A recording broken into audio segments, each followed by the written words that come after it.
My name is Maya Hartley, and I'm 28 years old.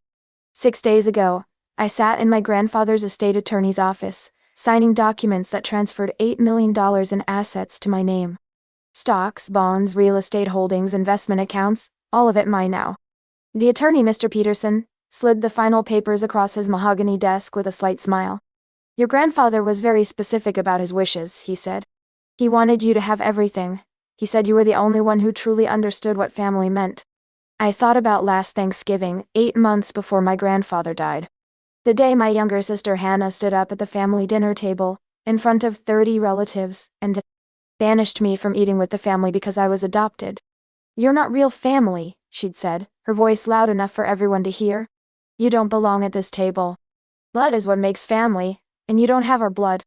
Go eat somewhere else. I'd left that dinner in tears, humiliated and heartbroken. My grandfather had followed me outside, put his arm around me, and said something I didn't fully understand until now. Don't worry, sweetheart. Sometimes people don't realize what they have until it's gone. Hannah's going to learn that lesson the hard way. 3 months later, he'd updated his will. 6 months after that, he died.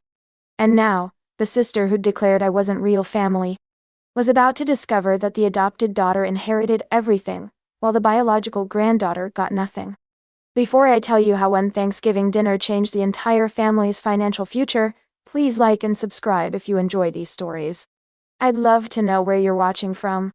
Now let me tell you how being adopted became my greatest gift instead of my greatest shame. I was adopted when I was 6 months old.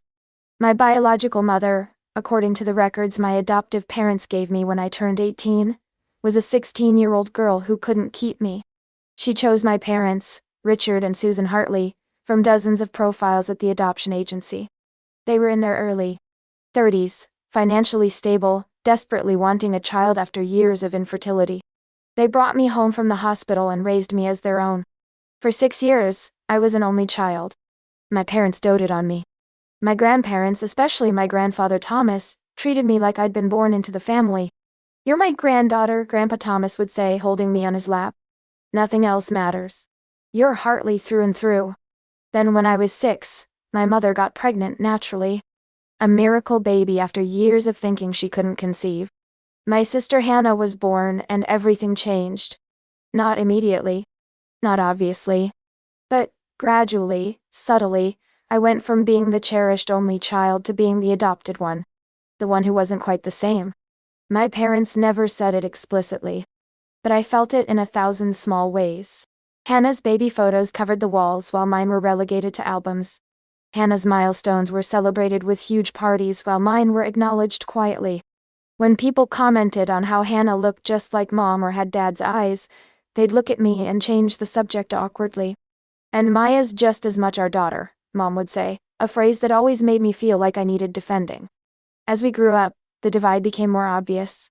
Hannah was the biological daughter, the real daughter, the one who belonged. I was the adopted one, the charity case, the outsider they'd been kind enough to take in. Hannah learned to weaponize this difference. You're not my real sister, she'd say during childhood arguments. My parents just felt sorry for you. Hannah, that's not nice, Mom would scold, but never strongly enough to make it stop. By the time Hannah was a teenager, she'd perfected the art of reminding me I wasn't really family. Always in small ways that could be dismissed as jokes. Real family shares DNA, she'd say at dinner. Adoption is different. It's not the same bond. She'd say it casually, like stating a fact, while watching me flinch. My parents would tell her to be kind but never truly shut it down. Never sat her down. And said, Maya is your sister, period, and this conversation is over. They let her plant the seeds of doubt that maybe I really wasn't fully part of the family. My grandfather Thomas saw it differently. He was my dad's father, a self-made millionaire who'd built his wealth through smart investments and real estate. He'd grown up poor, worked his way through college, spent 40 years building a portfolio that eventually made him quite wealthy. By the time I was born, he was worth about $5 million. By the time he died at 86, that had grown to $8 million through careful investing. He had 3 children, my dad Richard, my Aunt Patricia, and my Uncle James. 6 grandchildren. Total, me, Hannah, and 4 cousins from my aunt and uncle. But Grandpa Thomas always had a special connection with me. You're my first grandchild, he'd say. The one who made me a grandfather. That's special, Maya. Nothing changes that. He'd take me to breakfast on Saturdays, just the two of us, from the time I was 8 years old. We'd go to the same diner, order the same meals, and talk about everything. School, friends, dreams, fears. What do you want to be when you grow up? He'd ask. I want to help people, I'd say. Maybe be a teacher or a counselor, someone who makes a difference. That's because you have a good heart, he'd tell me. You understand that what matters isn't what you have. It's what you do with it. Hannah never had that relationship with Grandpa. She'd go to family gatherings, accept birthday money, say thank you, but never really connected with him beyond surface interactions. Grandpa's boring, she'd complain. He just talks about old people stuff. She preferred my grandmother, who'd passed away when I was 15, who'd spoiled her with shopping trips and expensive gifts. After Grandma died, Hannah barely maintained contact with Grandpa Thomas, except for obligatory holiday visits. Meanwhile, I kept our Saturday breakfast going until I moved away for college. Even then, I called him weekly, visited monthly, maintained the relationship that meant everything to me. By the time I was in my 20s, I'd built a career as a school counselor. I made $58,000 a year, lived in a modest apartment, drove a 10-year-old Honda, and saved what I could. I wasn't wealthy, but I was content. Hannah, meanwhile, had married a successful investment banker named Brad Dewan. They lived in a beautiful house in an expensive suburb, drove luxury cars, took extravagant vacations. Hannah didn't work, preferring to focus on her social life, interior decorating, and spending Brad's substantial income. She'd post constantly on social media about her lifestyle, her designer bags, her perfect life. And she never missed an opportunity to remind me of the difference between us. Must be hard living on a teacher's salary, she'd say at family gatherings, looking at my off-brand clothes. I don't know how you do it. I couldn't survive without my lifestyle. I'm a counselor, not a teacher, I'd correct, and I like my life. I find it meaningful. Meaningful doesn't pay the bills, she'd say with a fake sympathetic smile. But I guess when you don't have family money to fall back on, you take what you can get. Maya has the same family as you do, my father would say, but weakly, without conviction. Hannah would just smile like she'd won some unspoken competition. Last Thanksgiving, the tension that had been building for years finally exploded. The extended family gathered at my parents' house, as we did every year. 30 people.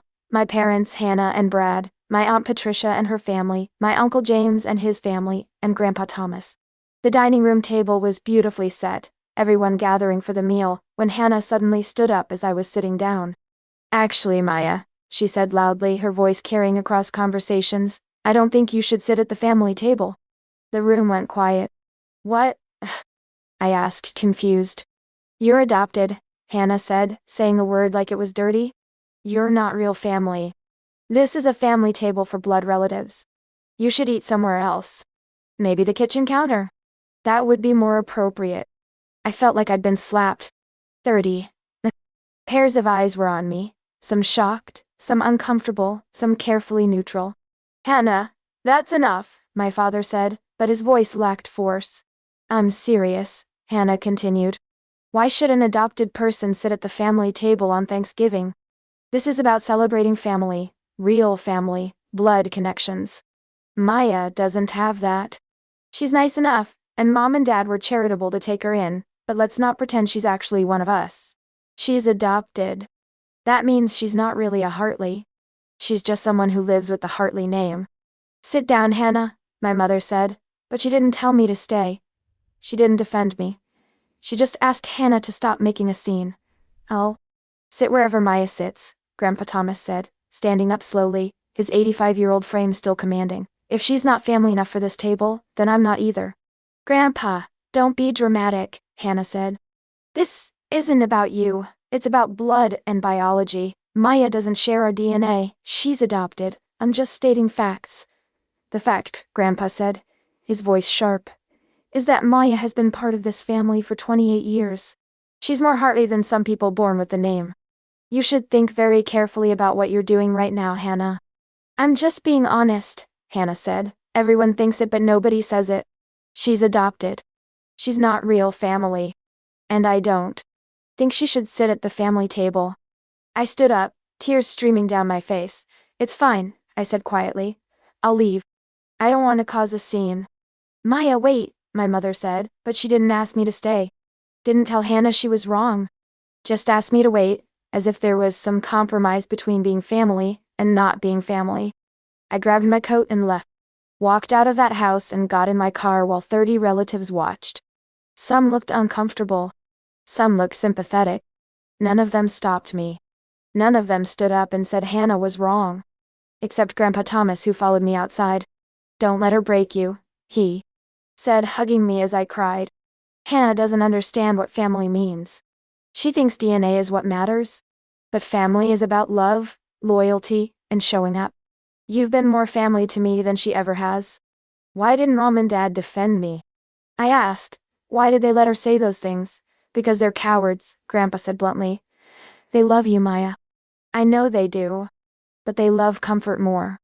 They didn't want to make Hannah angrier, didn't want to cause a bigger scene. So they let her hurt you instead. That's weakness, not lack of love. But weakness that hurts you is still inexcusable. What do I do now? I asked. You live your life, he said. You keep being the amazing person you are. You keep helping kids who need counseling. You keep showing up as yourself. And you let Hannah live with her choices. Sometimes people don't realize what they have until it's gone. Hannah's going to learn that lesson the hard way. What do you mean? I asked. He just smiled. You'll see. Trust me. This Thanksgiving is going to be more memorable than Hannah realizes. I didn't understand what he meant. I drove home to my apartment, spent Thanksgiving evening alone, and cried myself to sleep. Over the next week I got exactly 2 phone calls from family. One from my mother, saying she was sorry about what happened, but Hannah wasn't. Just going through a stressful time with Brad's job and I should try to be understanding. One from Grandpa Thomas, saying he loved me, and I should come to breakfast Saturday like always. If you've ever been made to feel like you don't belong in your own family, if you've ever been treated as less than because of circumstances beyond your control, leave a comment below. Subscribe if you want to hear how my grandfather made sure the sister who banished me learned the most expensive lesson of her life. Because what happened 3 months later changed everything. Grandpa Thomas didn't attend Christmas that year. He sent gifts, called everyone, but said he wasn't feeling well enough for the big gathering. I visited him separately, concerned.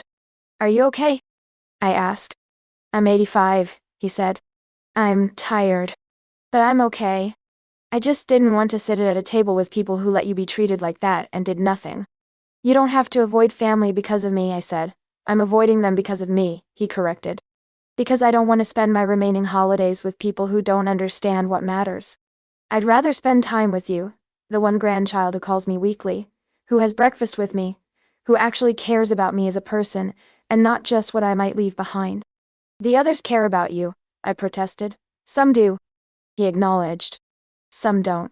But you care in a way that's special. That's why I wanted to tell you something. I've updated my will. Grandpa, you don't need to tell me about your will, I said uncomfortably. Yes, I do, he insisted. Because I want you to understand my reasoning. I'm leaving everything to you, Maya, the whole estate, $8 million in total. Real estate, stocks, bonds, cash accounts, all of it. You're my sole heir. You're my sole heir. I stared at him, shocked. What? Grandpa, you can't do that. What about Dad, Aunt Patricia, Uncle James? What about Hannah and the other grandkids? Your father will be fine, Grandpa said. He has a good job, a nice house. He doesn't need my money. Same with Patricia and James. They're all comfortable. The grandchildren are adults who can make their own way. But you, Maya, you chose a career helping others instead of chasing money. You live modestly. You've never asked me for anything beyond my time and attention. And most importantly, you've shown me what family really means. Not DNA. Not blood. But love, and loyalty, and showing up. But Hannah, I said, she's going to be so angry. The whole family will be upset. Hannah, Grandpa said firmly, made her choice at Thanksgiving. She declared you weren't real family because you're adopted. She banished you from the table. She humiliated you in front of 30 people and not one person defended you adequately except me. Well, if you're not real family, then the others aren't getting inheritance from someone who disagrees. You're my family, Maya. The truest family I have. And you're getting everything. Grandpa, please reconsider, I begged. This is going to cause so much conflict. Good, he said. Maybe it'll teach them something. Maybe they'll realize that family isn't about biology. It's about how you treat people. Hannah's about to learn that lesson at a cost of $8 million. 3 months later, Grandpa Thomas died. Heart failure in his sleep, quick and peaceful like he'd wanted. The funeral was large, over 100 people. Hannah cried dramatically, talking about how much she'd loved Grandpa, how close they'd been, dying. I cried quietly, mourning the man who'd been my champion, my defender, my Saturday breakfast companion for 20 years. After the funeral, the family gathered at my parents' house. Mr. Peterson, Grandpa's attorney, had requested everyone be present for the will reading. This was unusual. Most will readings happen in attorney offices with just direct beneficiaries. But Grandpa had specifically requested the entire immediate family be present at my parents' home. Thomas wanted everyone together for this, Mr. Peterson explained, setting up in the living room. 30 people gathered, the same 30 who'd been at Thanksgiving. Hannah sat prominently, Brad beside her, already discussing what she'd do with her inheritance.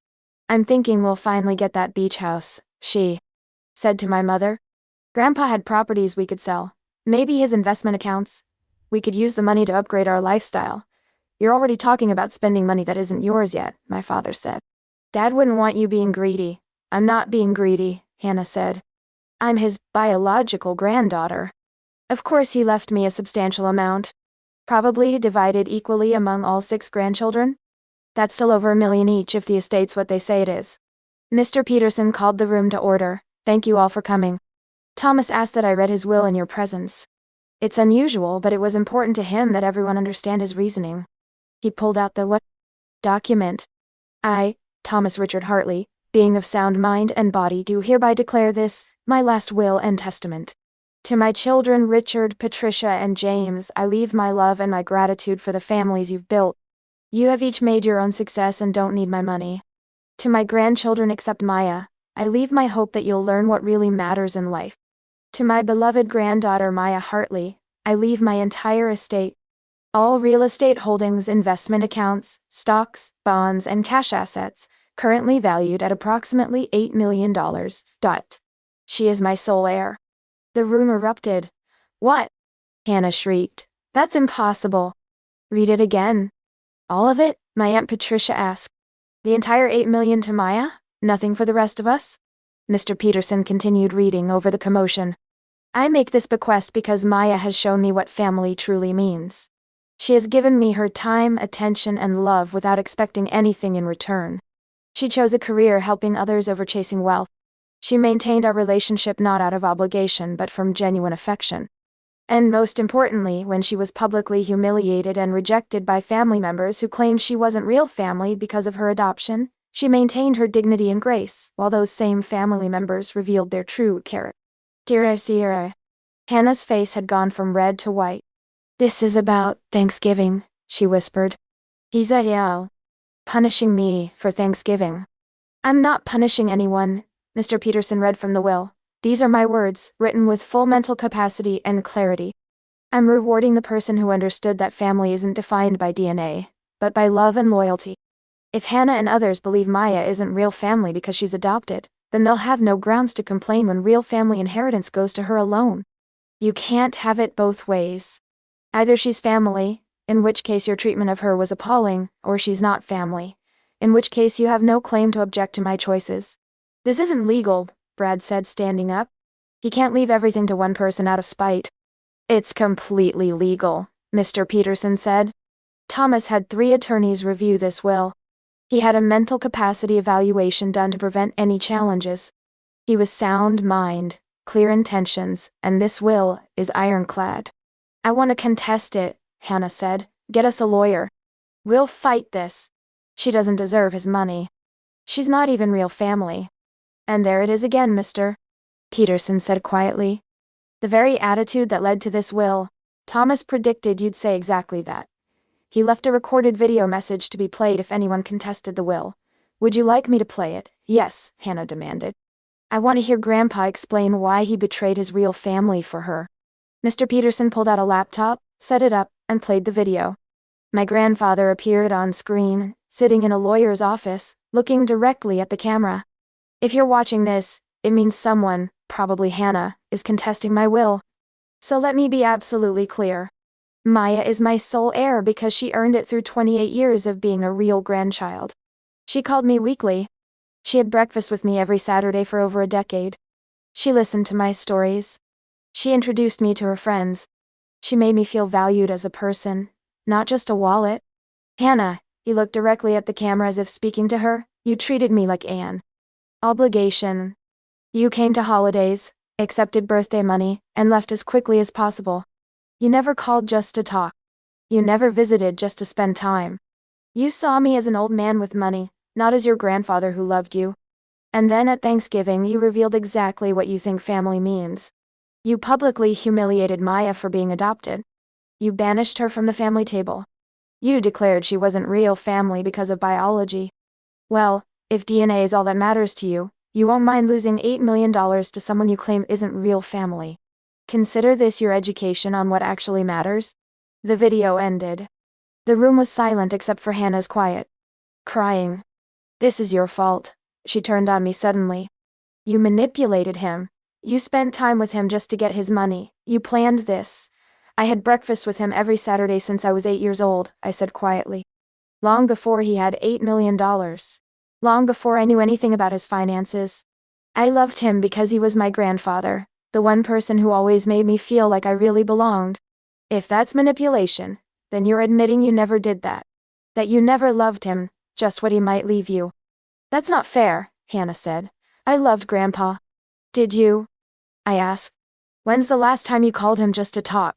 When's the last time you visited him when it wasn't a holiday or his birthday? When's the last time you asked him about his life, his memories, his experiences? I called him every Wednesday night for 20 years. I knew his stories. I knew his favorite foods, his favorite movies, his opinions on everything. Did you even know his favorite color? That's not important, Hannah said. It was to him, I said. Everything was important to him because he valued connection over transactions. And that's why he left me everything. Not because I'm adopted or because I manipulated him, but because I was his granddaughter in every way that mattered except DNA. And you just proved again that DNA is all you value. Maya's right, my father said quietly. Hannah, you've been cruel to your sister for years. We should have stopped it. I should have defended Maya at Thanksgiving instead of letting you humiliate her. Dad saw that. He saw our weakness and your cruelty. This will is his way of teaching us all what we should have learned years ago. So you're taking her side? Hannah asked. I'm acknowledging the truth, my father said. Maya was a better grandchild to my father than any of us were. She earned this inheritance through love, not biology, and we need to accept that. I will never accept that, Hannah said. I am contesting this will. I'm going to fight until every lawyer agrees this isn't fair. You can try, Mr. Peterson said, but I warn you, the will includes a clause. Anyone who contests it forfeits any future consideration from the estate. Thomas set aside $50,000 for each grandchild except Maya as a token amount. If you contest, you lose that too. And you'll pay your own legal fees trying to break an unbreakable will. 50,000? Hannah laughed bitterly. He left me 50,000 out of 8 million. That's insulting. It's 50,000 more than you deserve based on your behavior, Mr. Peterson said. But it's yours if you accept the will as written. Or you can contest it, lose the 50,000, spend 100,000 won. Lawyers, and still lose because this will is legally perfect. Your choice. Hannah stormed out, Brad following her. Half the family looked uncomfortable. My Aunt Patricia approached me. Maya, I'm happy for you. Truly. You were always good to Dad. You deserve this. Thank you, I said. I wish the circumstances were different. We all do, she said. But Dad made his choice based on how we all behaved. He's teaching us a lesson from beyond the grave. Some of us are smart enough to learn it. Hannah apparently isn't. Over the next 3 months, Hannah did contest the will. She hired an expensive attorney who reviewed everything, took depositions, and investigated Grandpa's mental capacity. Every evaluation came back showing he was completely sound. Every witness testified that he knew exactly what he was doing. The attorney finally told Hannah, "You have no case." She dropped the contest. But she didn't speak to me. At family gatherings I attended, She'd leave when I arrived. She told everyone who'd listen that I'd stolen her inheritance, manipulated an old man, destroyed the family. Most people nodded politely but didn't engage. They'd been there at Thanksgiving. They'd seen what she did. They knew the truth. 6 months after Grandpa died, I sat in Mr. Peterson's office signing the final papers. $8 million transferred to my name. Real estate in 3 states. Investment accounts. That generated passive income. Stocks and bonds diversified across multiple portfolios. I was suddenly wealthy beyond anything I'd imagined. What will you do with it? Mr. Peterson asked. I don't know yet, I admitted. It doesn't feel real. Your grandfather left you a letter, he said, handing me an envelope. He asked that I give it to you after everything was finalized. I opened it with shaking hands. Inside was a handwritten note in Grandpa's distinctive script. My dearest Maya, if you're reading this, then everything has been finalized and you now have resources I never had at your age. I built this wealth over 40 years through hard work and smart choices. Now it's yours. I want you to use it wisely, but I also want you to understand why I gave it to you. You were my first grandchild. The one who made me a grandfather. That alone would have been enough to make you special. But you became special for other reasons. You chose kindness over ambition. You chose a career helping troubled children instead of chasing money. You valued our relationship because you valued me as a person, not a bank account. And when your own sister declared you weren't a real family, you maintained your dignity instead of responding with cruelty. Hannah said DNA makes a family. She's wrong. Love makes family. Loyalty makes family. Showing up makes family. You did all of those things. She did none. So you get everything, and she gets a lesson worth far more than money, though she probably won't appreciate it. Use this wealth to build a life that matters. Help more kids. Create a foundation. Buy a home. Travel. Do whatever brings you joy. But never forget that your worth isn't in this money. Your worth is in who you are. The money is just a tool to help you do more of what you're already doing so well. I love you, Maya.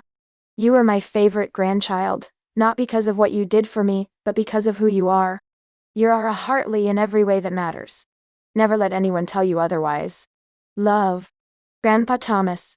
I cried reading that letter, sitting in Mr. Peterson's office, overwhelmed by grief and gratitude and the weight of responsibility. $8 million wasn't just money. It was my grandfather's life's work. His legacy. His way of telling me I mattered. That I belonged. That adoption didn't make me less. It made me choose. I'm 28 now. I still work as a school counselor because the work matters to me. But I've used Grandpa's money to start a foundation providing college scholarships for adopted children and kids in foster care. I've bought a house, modest but comfortable, with a guest room I keep ready for kids who need emergency temporary housing when the system fails them. I've invested the rest wisely, ensuring the money continues growing so I can help more people. Hannah and I don't speak. She's made it clear she considers me a thief who stole her inheritance.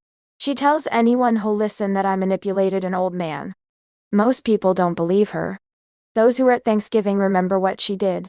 Those who knew Grandpa Thomas remember how I was the only grandchild who genuinely cared about him. But some relatives have chosen sides, and families are fractured in ways that might never heal. My parents and I have a complicated relationship now. They know they failed me at Thanksgiving. They know they should have defended me when Hannah attacked. They apologize sometimes, awkwardly, saying they should have done better. We see each other occasionally, but the closeness we had when I was younger is gone. I can't forget that when I needed them to stand up for me, they chose comfort over courage. They chose avoiding conflict with Hannah over protecting me. That's not something you easily forgive or forget. But I'm not angry. I'm just aware. Aware that sometimes the people who should love you most are too weak to do it properly. That doesn't make me less worthy of love. It makes them less capable of giving it. And that's their loss, not mine. The money changed my life in practical ways. Financial security, opportunities to help others, freedom to make choices without being constrained by salary. But it didn't change who I am. I'm still the girl who had Saturday breakfast with her grandfather. Still the school counselor who helps troubled kids. Still the daughter who was adopted, who was told she wasn't real family. Learned that the chosen family is often stronger than the biological family. Grandpa Thomas taught me that. He chose me when my biological mother couldn't keep me. My adoptive parents chose me from dozens of profiles. And Grandpa chose me again when he made his will, choosing love over blood, relationship over DNA, substance over appearance. Hannah learned a lesson worth $8 million. That declaring someone isn't real family because of adoption means accepting the consequences when that person proves more family than you ever were. That humiliating someone at Thanksgiving might cost you more than just a relationship. That DNA doesn't entitle you to inheritance when your behavior proves you don't understand what family actually means. I don't know if she's learned that lesson. I don't know if she ever will. But I know I learned something more valuable than money. I learned that my worth isn't determined by biology. It's determined by character, by choices, by how I treat people. I learned that being adopted means I was chosen. Twice. First by my parents. Then by my grandfather, who left me everything to prove that the chosen family is a real family. If this story resonated with you, if you've ever been told you don't belong because of adoption or blended family dynamics, leave a comment. Subscribe if you believe that family is defined by love, not DNA, and that the chosen family is just as real as the biological family. Share this with someone who needs to hear that being adopted doesn't make you less. It makes you chosen. Remember, blood doesn't make you family. Love and loyalty make you family. And sometimes the greatest inheritance isn't money. It's proof that you mattered to someone who saw your worth when others were too blind to see it. My grandfather left me $8 million. But his greatest gift was showing me that I belonged. That I was a real family. That being adopted made me special, not less. And that's worth more than any amount of money could ever be.